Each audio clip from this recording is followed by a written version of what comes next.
ఈ వారం విడుదలైన 3 కొత్త చిత్రాలు బాక్స్ ఆఫీస్ వద్ద అయితే అడుగుపెట్టాయి. డే 1 బ్రహ్మాండంగా ముగించుకోగా డే 2 పరిస్థితి ఎలా ఉంది, సాలిడ్ నెంబర్ని అయితే పెట్టాయా లేదో తెలుసుకుందాం పదండి. Vishwaksen gangs of Godavari day 1 మంచి నెంబర్ని రిపోర్ట్ చేసింది.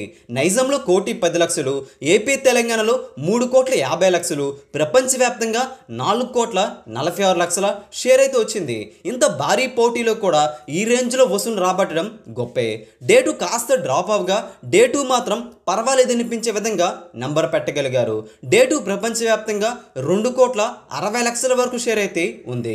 డే 2 స్ట్రాంగ్ హోల్డ్ అని చెప్పాలి. 2 రోజుల్లో ప్రపంచవ్యాప్తంగా 7,06,00,000 వరకు షేర్ అయితే వచ్చింది. సినిమా హిట్ కావాలంటే ఇంకా 4.5 కోట్ల వరకు షేర్ అయితే రావాలి. అప్పుడే ఈ సినిమా హిట్ అవుతుంది. బాక్స్ ఆఫీస్ వద్ద కార్తికేయ బజే వాయువేగం చిత్రం సినిమాకి డే 1 పాజిటివ్ టాక్ అయితే వచ్చింది. కానీ డే 1 సరిగ్గా అంచనాలను అయితే అందుకోలేకపోయింది. డే 2 మాత్రం కుమ్మిందని చెప్పాలి.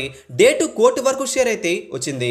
2 రోజుల్లో ప్రపంచవ్యాప్తంగా 1,60,00,000 వరకు షేర్ని అయితే అందుకోగలిగింది.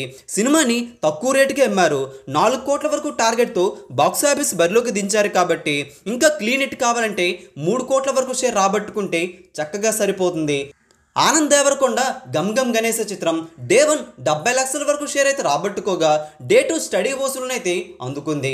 ఈ చిత్రం కూడా ఒక వర్గాన్ని ఎంటర్టైన్ చేస్తుంది. డే 2 65,00,000 వరకు షేర్ అయితే రాబట్టుకోగా 2 రోజుల్లో ప్రపంచవ్యాప్తంగా 1,35,00,000 వరకు షేర్ అయితే ఉంది.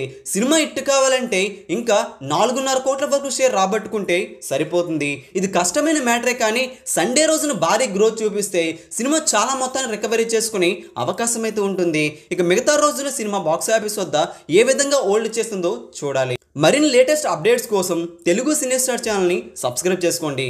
ఈ వీడియో అందరికీ చేరాలంటే ఈ వీడియోని లైక్ చేయండి, షేర్ కూడా చేసేయండి.